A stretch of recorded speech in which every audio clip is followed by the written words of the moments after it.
Welcome listeners to our ongoing series on elections, Lok Nirnay 2024. In this program, we bring you election-related developments, various updates and analysis of general and assembly elections 2024. I am Kaushik Rai with my co-anchor Vishal Sharma.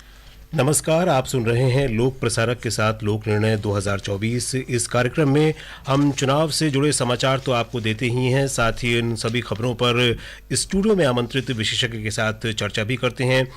कार्यक्रम में हम अपने क्षेत्रीय संवाददाताओं से भी बात करेंगे और जानने का प्रयास करेंगे कि उनके राज्यों में, उनके क्षेत्रों में किस तरह की चुनाव तैयारियां हैं, क्या चुनाव समीकरण है वहां पर और प्रचार के कौन कौन से रंग देखने को वहां मिल रहे हैं। ये सब जानने की कोशिश करेंगे कार्यक्रम के बीच में। और अब हमारे साथ आज स्टूडियो में आमंत्रित हैं राजनीतिक विश्लेषक जयंतो राय चौधरी। जयंतो राय चौधरी जी, कार्यक्रम में आपका स्वागत। धन्यवाद विशाल, थैंक यू कौशिक।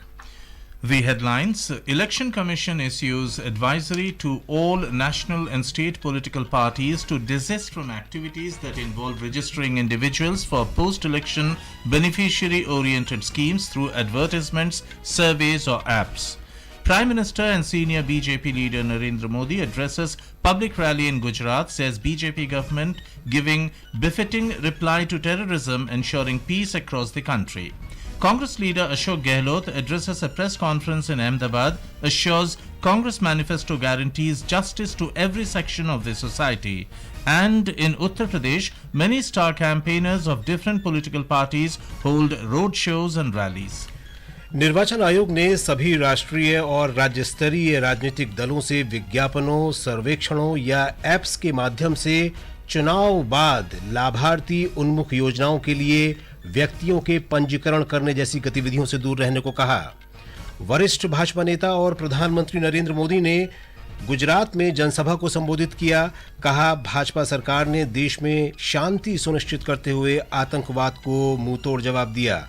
कांग्रेस नेता अशोक गहलोत ने अहमदाबाद में एक संवाददाता सम्मेलन में कहा, कांग्रेस के घोषणा पत्र में समाज के हर वर्ग को न्याय की गारंटी। और उत्तर प्रदेश में राजनीतिक दलों के स्टार प्रचारकों ने रोड शो और रैलियां की। The Election Commission today issued an advisory to all national and state political parties to immediately cease and desist from any activities that involve registering individuals for post-election beneficiary-oriented schemes through any advertisements, surveys or apps. The Commission said the act of inviting or calling upon individual electors to register for post-election benefits may create an impression of the requirement of a one-to-one transactional relationship between the elector and the proposed benefit and has the potential to generate a quid pro quo arrangement for voting in a particular way, thereby leading to inducement. The Commission has directed all district election officers to take appropriate actions against any such advertisements within the statutory provisions. प्रधानमंत्री नरेंद्र मोदी ने कहा है कि भाजपा सरकार ने पूरे देश में शांति सुनिश्चित करने के लिए आतंकवाद को करारा जवाब दिया है। गुजरात के जूनागढ़ में एक रैली को संबोधित करते हुए श्री मोदी ने कांग्रेस पर विभाजनकारी राजनीति में शामिल होने का भी आरोप लगाया और स्वतंत्रता के दशकों बाद तमिलनाडु के पास एक द्वीप पड़ोसी देश को सौंपने के उनके फैसले की आलोचना की। श्री मोदी ने दोहराया कि भाजपा सरकार छोटे द्वीपों की सुरक्षा और पर्यटन के विकास के लिए प्रतिबद्ध है। इससे पहले श्री मोदी ने आज गुजरात के आणंद और सुरेंद्र नगर में 2 जनसभाओं को संबोधित किया। उन्होंने कहा कि भारत वैश्विक मामलों में एक महत्वपूर्ण देश के रूप में उभर चुका है। इस बीच कांग्रेस नेता और राजस्थान के पूर्व मुख्यमंत्री अशोक गहलोत ने अहमदाबाद में एक संवाददाता सम्मेलन में आश्वासन दिया कि कांग्रेस के घोषणा पत्र में दी गई न्याय की गारंटी समाज के सभी वर्गों के लिए है। श्री गहलोत ने देश के लोकतंत्र की सुरक्षा पर चिंता व्यक्त की और भाजपा पर लोगों को गुमराह करने और मुद्रास्फीति और बेरोजगारी जैसे बड़े मुद्दों की अनदेखी करने की बात कही। आम आदमी पार्टी नेता सुनीता केजरीवाल भी राज्य में प्रचार कर रही हैं। उन्होंने भावनगर और भरूच में पार्टी उम्मीदवारों के पक्ष में बोटाद और देदियापाड़ा में रोड शो किया। In Uttar Pradesh, high-voltage political campaigning continued today. Senior BJP leader Amit Shah today attacked the Samajwadi Party in a political rally in Bareilly district and said that people are going to choose development over lawlessness and nepotism this time. Addressing another political gathering in Badaun district, Mr. Shah said that people have full faith in BJP as the party has fulfilled all promises made in the manifesto and the public will give overwhelming support to Mr. Modi. He also addressed a rally in Sitapur district. Senior BJP leader and Chief Minister of State Yogi Adityanath held a mega roadshow in the Mainpuri constituency. He also addressed a political gathering in Eta district. On the other hand, Samajwadi Party chief Akhilesh Yadav attacked a political rally in Badaun and said that BJP is misleading the nation. Talking about farmers' issue, he said this party is in favor of the MSP guarantee. Bahujan Samaj Party Supremo Mayawati addressed a rally in Mainpuri and said that her party is getting the full support of the people. She attacked the BJP and said that the Saffron Party only does lip service. Rashtriya Lokdal chief Jayant Chaudhary also addressed a political gathering in the Sadabad area of the Hathras Lok Sabha constituency. Bharatiya Janata party ने उत्तर प्रदेश की Raebareli Lok Sabha seat के लिए दिनेश प्रताप सिंह और कैसरगंज के लिए party के मौजूदा सांसद बृजभूषण शरण सिंह के बेटे करण भूषण सिंह को चुनाव मैदान में उतारा है।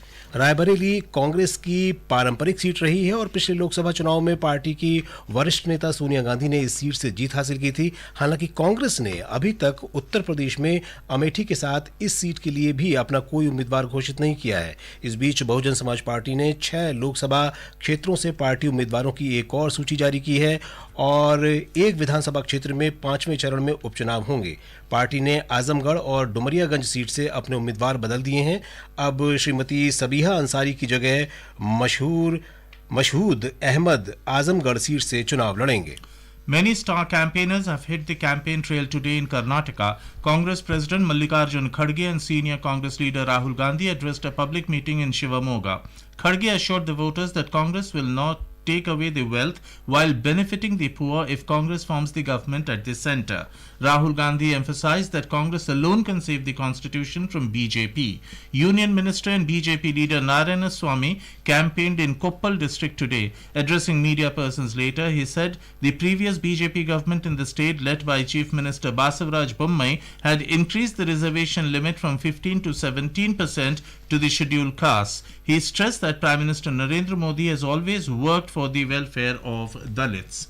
And in the studios, we have with us political analyst Jayanta Rai Chaudhary to discuss various aspects of today's campaigning and other issues.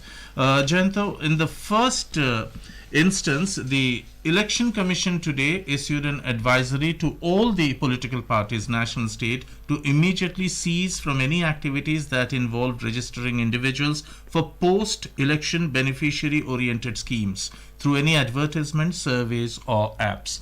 Your opening remarks on this very important issue. Yeah, actually what happens is that the standard practice is that any scheme which is there, central or state, you do not register new applicants for it. You do not, start new works on it. Anything which is ongoing, supposing you are building houses for the poor and the work has already started before elections, then you can continue with that. Now, but what has happened is, in the meantime, we now are in a digital age. So we actually taking these applications on an app. We don't do it physically on paper. So that's why there is a possibility that many of these apps will continue to be functional. So what they are saying is, don't let these apps be functional. Even in the digital age, you can pause the digital world and see to it that you do not violate the Election Commission standard guidelines. So this is really a clarification more than anything else. और अब चुनाव में मतदाताओं की भागीदारी की बात, चुनाव तब और भी प्रासंगिक हो जाते हैं जब आम जनता इसमें बढ़ चढ़कर हिस्सा लेती है। चुनाव में जनता की अधिक भागीदारी सुनिश्चित करने के लिए निर्वाचन आयोग सालों से प्रयासरत है। आयोग विशेष रूप से आदिवासियों को जागरूक करने और उन्हें लोकतांत्रिक प्रक्रियाओं के जरिए मुख्य धारा से जोड़ने का प्रयास कर रहा है। नई दिल्ली से हमारे संवाददाता दिवाकर की एक रिपोर्ट सुनते हैं। पिछले 2 वर्षों में चुनाव आयोग ने कमजोर जनजातीय समूहों यानी पीवीटीजी को चुनाव प्रक्रिया में शामिल करने के लिए लगातार प्रयास किए हैं। इसके तहत आयोग ने मतदाता सूची में इन वर्ग के लोगों को शामिल करने के लिए विशेष अभियान चलाया और जागरूकता शिविर लगाए। आयोग के ऐसे प्रयासों से ही कर्नाटक और उड़ीसा में इन वर्ग के लोगों का मतदाता सूची में 100% नाम अंकित हो पाया। आयोग द्वारा केरला और तमिलनाडु जैसे राज्यों में पीवीटीजी वर्ग के लोगों के लिए विशेष जागरूकता अभियान चलाए गए, जिसके चलते उनकी चुनाव में भागीदारी बढ़ी है। छत्तीसगढ़ में चुनाव के दौरान कमजोर जनजातीय समूहों वाले इलाकों में पर्यावरण अनुकूल मतदान केंद्र भी बनाए गए। Now we go over to Ahmedabad to our correspondent Aparna Khunt. Aparna ji, can you please share the details of campaigning by various political parties in Gujarat, which goes to polls in the third phase on 7th May? Yes, sure. Gujarat is witnessing high voltage political campaigning as the election date is coming closer. All the political parties are making last-ditch efforts to woo the voters in their favor, but the campaigning pattern of all the political parties is different. BJP leaders are aggressively campaigning in the state, focusing on public rallies. Today itself, Prime Minister Narendra Modi held several rallies at different places. In last 2 days, PM held almost 6 marathon rallies at Banaskantha, Sabarkantha in North Gujarat, Anand in Central Gujarat, Surendranagar, Jamnagar and Junagadh in Saurashtra, covering entire Gujarat in 2 days. So PM basically assured people of making India a developed nation by 2047. And if you look at the major points highlighted by the PM in the last 6 rallies, were the success of BJP government in economic development of the country, then in eradication of poverty, combating terrorism and bringing peace to the country. He also talked about several the major shift that India has witnessed, especially as far as India's global image is concerned since the last decade. Mr. Modi also assured people that as long as he is PM of the country, all the reservation rights of SC, ST, OBCs will be safeguarded. And PM also talked about the efforts of Gujarat government in prosperity of arid regions in Gujarat. This is particularly about Gujarat. Through different schemes, BJP has fetched water to the doorstep of the people. And PM also appealed people to vote in large number and break all the previous records. So this is of BJP, and especially if we talk about the political campaigning of Congress, apart from Rahul Gandhi and Priyanka Gandhi, who held 2 rallies in the state, no other national leader addressed public meetings. Several senior Congress leaders, including Abhishek Manu Singhvi, Shakti Singh Gohil, Ashok Gehlot, they addressed press conferences, while local leaders, they are basically engaging in campaigning in their constituencies. The Congress is promoting its manifesto and several initiatives that the party will be launching once come to power, like the apprenticeship scheme and caste-based census to woo the voters. Congress leaders are basically expressing their concerns over the future of reservation system and democracy in the country and the BJP's rule, and raising topics like unemployment, inflation, and growing privatization in the country. Okay, thank you very much. Thank you very much for that update. Jayanto, a high voltage campaign led by the Prime Minister in Gujarat today, and all the bigwigs of BJP were there, and we have to keep in mind that the BJP has already opened its account even before a single vote has been cast in Gujarat. They won the Surat uncontested. Now they have a huge record to keep. They won every seat in Gujarat last time round. That is 26 seats Gujarat has, and they won it fully. So it's of course a big, which is why they have put in every big gun into it. The Prime Minister is going. The last victory was mainly because of 2 reasons. The larger than life persona of the Prime Minister, who is of course in his home state, he is very, very popular. And the second was the Pulwama. Besides the economic issues, etc., Gujarat shining, etc. So that is something to build on. But once you have gone to that high, 26 seats in one go, then maintaining that record is a difficult task, which is why they are really putting in a lot of effort into this. Whereas the Congress has nothing to lose. But the Congress's problem is that Congress is the party structure is weak in Gujarat, and as your reporter said, there is Rajiv Gandhi and Sonia Gandhi who is trying to really do something, because Congress doesn't have that kind of leadership possibly in Gujarat who can do mega rallies, etc. Congress is fighting 23 seats. AAP, I think, is fighting 2. Let's see. AAP is not to be washed away. It is strong in certain pockets in Gujarat. So let's see how they fare. keeping up whether good BJP manages to keep its tally at 26 or whether it comes down, it's something which we'll have to watch out for. और अब हम चलेंगे उत्तर प्रदेश। हमारे संवाददाता सुशील तिवारी वहां से phone line पर हमारे साथ जुड़ गए हैं। सुशील, उत्तर प्रदेश में तीसरे चरण का चुनाव, अब मतदान होने में कुछ ही दिन है और प्रचार के लिए भी 3 दिन मुश्किल से बचे हैं।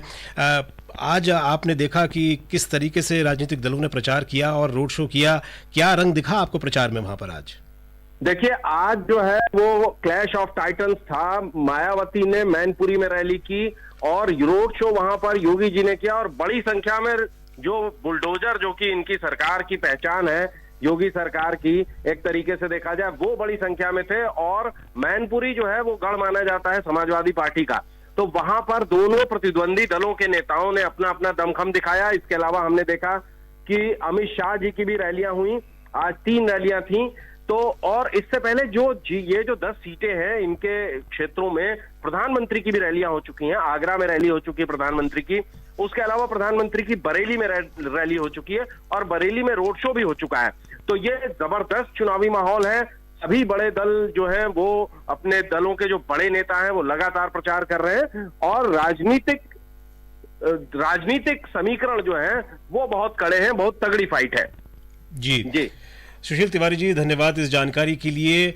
और अभी हमारे संवाददाता ने बरेली संसदीय क्षेत्र की बात की, और बरेली संसदीय क्षेत्र का लेखा जोखा हमारे बरेली से संवाददाता दे रहे हैं ओम अवस्थी। आइए सुनते हैं। बरेली लोकसभा निर्वाचन क्षेत्र के अंतर्गत 5 विधानसभा क्षेत्र आते हैं। इनमें बरेली, बरेली छावनी, भोजीपुरा, मीरगंज और नवाबगंज शामिल हैं। इस लोकसभा क्षेत्र में 22 लाख के करीब मतदाता हैं। भाजपा का गढ़ माने जाने वाली बरेली लोकसभा सीट पर आज तक सपा और बसपा का खाता नहीं खुला है। यह सीट भाजपा के संतोष गंगवार के नाम से भी जानी जाती है। वह इस सीट से 1979 में पहली बार जीते थे और उसके बाद उन्होंने यह सीट 1991, 96, 98, 99 और 2004 में लगातार जीती। उसके बाद 2009 के चुनाव में संतोष गंगवार को कांग्रेस के प्रवीण सिंह ऐरन के हाथों 9000 से अधिक मतों से हार का सामना करना पड़ा था। लेकिन 2014 के चुनाव में संतोष गंगवार ने फिर से वापसी की और सपा की आयशा इस्लाम को 2 लाख से अधिक मतों से हराकर जीत हासिल की। इसके बाद 2019 के चुनाव में भी संतोष गंगवार ने सपा बसपा के साझा उम्मीदवार भगवत सरन गंगवार को 1,67,000 से अधिक मतों से हराकर 8वीं बार जीत हासिल की थी। इसके बावजूद इस चुनाव में भाजपा ने उनकी जगह छत्रपाल गंगवार को प्रत्याशी बनाया है। संतोष गंगवार का टिकट कटने के बाद बरेली की राजनीति में काफी उफान आया है और कई दिनों तक यहाँ संतोष गंगवार के समर्थकों का विरोध देखने को मिला है। उधर इंडिया गठबंधन के उम्मीदवार प्रवीण सिंह ऐरन की शहर और कैंट विधानसभा में अच्छी पकड़ मानी जाती है। वहीं भाजपा प्रत्याशी छत्रपाल गंगवार बहेड़ी से संबंध रखते हैं। उनका बरेली की जनता से नाता कम रहा है। सभी पार्टियों ने अपने प्रत्याशियों के पक्ष में माहौल बनाना शुरू कर दिया है। भाजपा के वरिष्ठ नेता और प्रधानमंत्री नरेंद्र मोदी पार्टी प्रत्याशी के समर्थन में बरेली में रोड शो और रैली कर चुके हैं। वहीं भाजपा के वरिष्ठ नेता और गृह मंत्री अमित शाह, साथ ही प्रदेश के मुख्यमंत्री योगी आदित्यनाथ की जनसभाएं भी यहां प्रस्तावित हैं। वहीं इंडिया गठबंधन की ओर से सपा प्रमुख अखिलेश यादव यहां जनसभा कर चुके हैं। जी जयंत राय चौधरी जी, आपकी बार संतोष गंगवार चुनाव मैदान में नहीं है और छत्रपाल सिंह गंगवार को भाजपा ने वहाँ से उतारा है। प्रवीण सिंह ऐरन के मुकाबले देखा जाए तो एक जो संतोष गंगवार की जो पकड़ थी बरेली संसदीय क्षेत्र में, वो छत्रपाल सिंह गंगवार की नहीं बताई जा रही है। क्या देख रहे हैं आप वहाँ पर इस समय चुनावी तस्वीर? देखिए, संतोष गंगवार जी काफ़ी बार जीते थे, एक बार नहीं बहुत बार। सो कॉन्सिक्वेंटली उनका एक अलग पकड़ था, इसके बारे में कोई दो राय नहीं है। 8 बार बल्कि वो जीते थे। तो he is a veteran. Atal Bihari Vajpayee के वक्त में भी वो मंत्री रहे हैं। अभी भी उनके बहुत सारे फॉलोअर्स हैं उस इलाके में। अब देखने पड़ेगा कि वो फॉलोअर्स जो हैं वो कहाँ तक निराश होके घर बैठे रहेंगे या कहाँ तक वो बीजेपी के लिए काम करेंगे। मतलब उनके जो दूसरे गंगवार साहब आए हैं, छत्रपाल गंगवार, उनके लिए कितना काम करेंगे।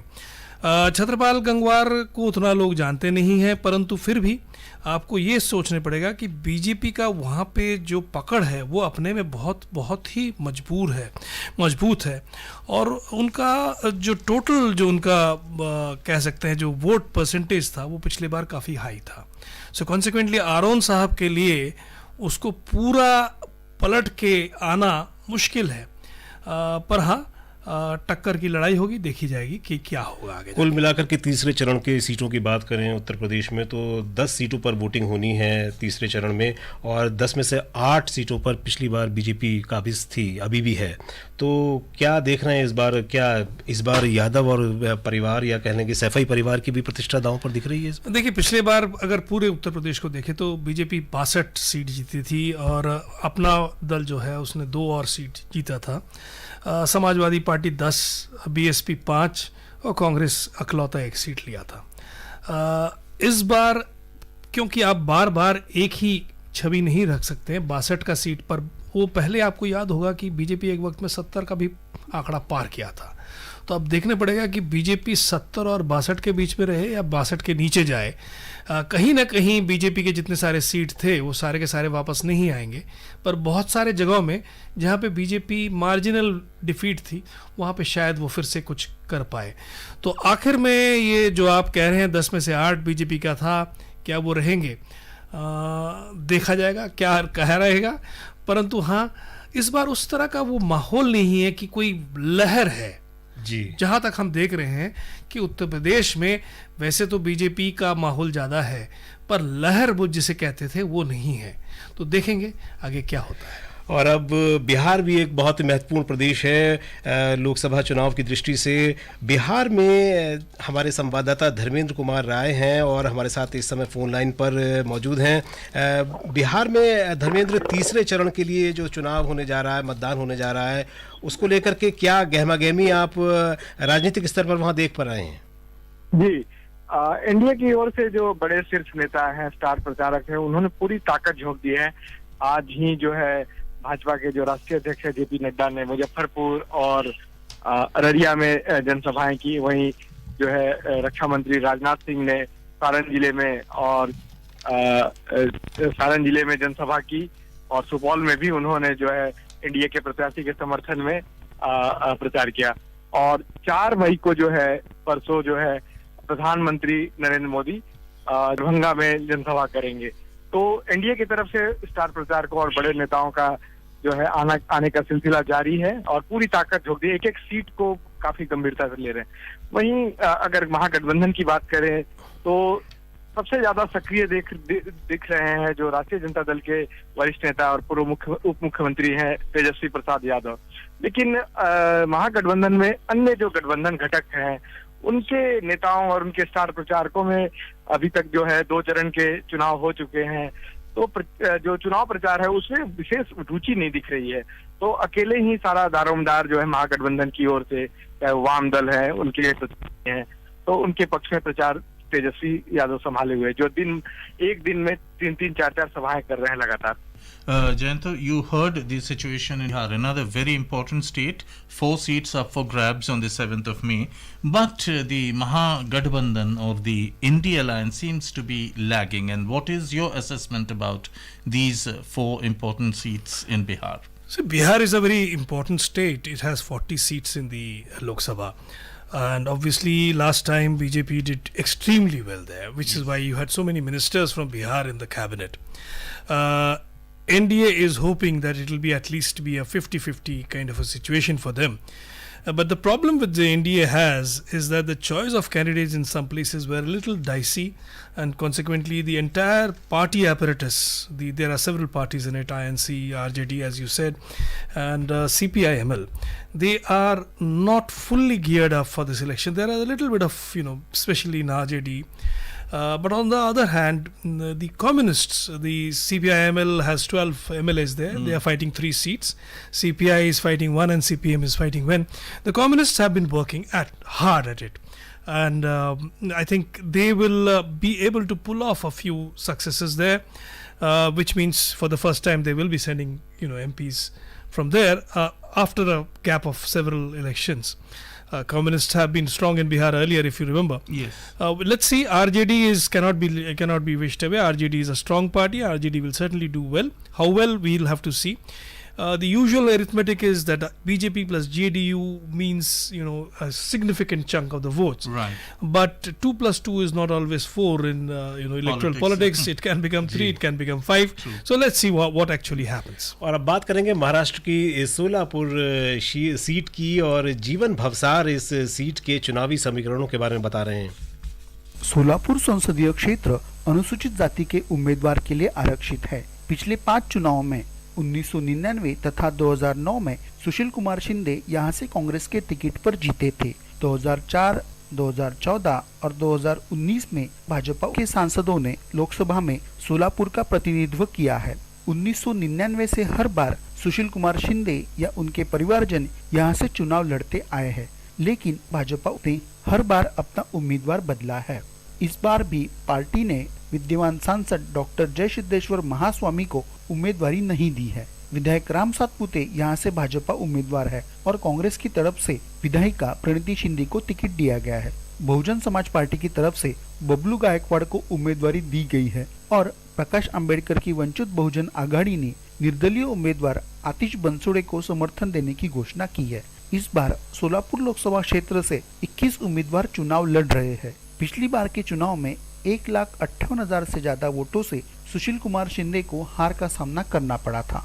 वंचित बहुजन आघाड़ी के प्रकाश आंबेडकर ने 1,70,000 से ज्यादा मत लिए थे। सोलापुर लोकसभा निर्वाचन क्षेत्र में सोलापुर शहर उत्तर, सोलापुर शहर मध्य, सोलापुर दक्षिण, मोहोळ, अक्कलकोट और पंढरपुर विधानसभा निर्वाचन क्षेत्र शामिल है। इस निर्वाचन क्षेत्र में इस बार 20,25,000 से ज्यादा मतदाता पंजीकृत है। 2019 के आम चुनाव की तुलना में इस बार इस निर्वाचन क्षेत्र में 1,73,000 से अधिक मतदाताओं की बढ़ोतरी हुई है।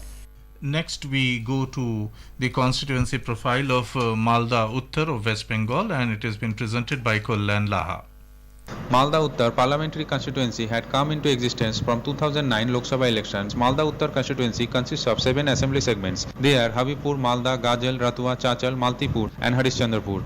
Malda Uttar will go to poll on 7 May under the third phase of election. The sitting MP from Malda Uttar is Bharatiya Janata Party BJP Sri Khagan Murmu, who defeated All India Trinamool Congress's Mausam Noor by a margin of 5% in 2019 Lok Sabha election. Earlier Mausam Noor had won the seat in 2009 and 2014 from Congress's ticket. BJP has fielded Khagan Murmu again in Malda Uttar seat, while All India Trinamool Congress has fielded former IPS officer Prasun Banerjee. Prasun Banerjee has resigned from his job as IG of Raiganj range. Congress has fielded Alam Mustaq. 5 independent candidates are there in Malda Uttar seat. Total 15 candidates are contesting here. There are more than 18 lakhs electors in Malda Uttar parliamentary constituency, of which more than 9 lakhs are female voters. All political parties are trying to influence voters in their favor in this seat. The burning issue is river erosion of Ganga and Fulhar at Ratua and Harishchandrapur areas. Every year, a large chunk of land goes into the river. Malda is a significant place for mango production. Makna is also cultivated here. There are no such mango and Makna processing units in Malda. Clean drinking water and good motorable roads are also important issues. A large number of minority and tribal population are there in Malda Uttar Lok Sabha constituency. The fight for the seat will be very interesting on 7th May, the voting day. Yes, Jayant. Yeah, I think that this is going to be an interesting fight. Khagan Murmu is personally a popular person there, but Prasun Banerjee, who has been working in that area in North Bengal for quite a long time, is a retired IPS officer. He's taken his retirement, so he is also personally popular. Let's see how the fight actually comes about. It's a straight fight. I don't think Congress is going to cut much ice there. और महाराष्ट्र की Solapur seat की बात करें, बहुत संक्षेप में जानना चाहेंगे, क्या देख रहे हैं आप? प्रणति शिंदे वहाँ पर वंचित बहुजन आघाड़ी का समर्थन भी इनको शायद मिलता दिख रहा है, और बाहरी उम्मीदवार बताया जा रहा है महायुति की तरफ से राम सातपुते को। किस तरीके का? शिंदे साहब के परिवार वहाँ पे काफ़ी मजबूत है। पिछले बार तो हारे थे, ये तो आपको मालूम ही है, पर वोट कटे थे, इसीलिए थोड़ा बहुत उनकी हार हुई थी। देखा जाएगा। राम सतपथ का इमेज भी काफ़ी अच्छा है, उनका फ्रेश इमेज है, इसीलिए पार्टी का कैंडिडेट बदला गया है, और बीजेपी का एक अलग एक समर्थन है। तो देखते हैं। प्रणति शिंदे पर एक चीज़ है कि यंग वोटर्स बहुत है उस कंस्टिट्यूंसी में, तो वहाँ पे प्रणति का एक चांसेस है। Right. Jayanta Rai Chaudhary, you discussed various issues and enlightened our listeners with your valuable inputs. Thank you so much indeed. Thank you, Kaushik, and thank you, Vishal. श्रोताओं, ये कार्यक्रम आपको कैसा लगा हमें जरूर बताएं। You may email your opinion about this program at airnsdtalks@gmail.com. Until tomorrow, same time, Namaskar.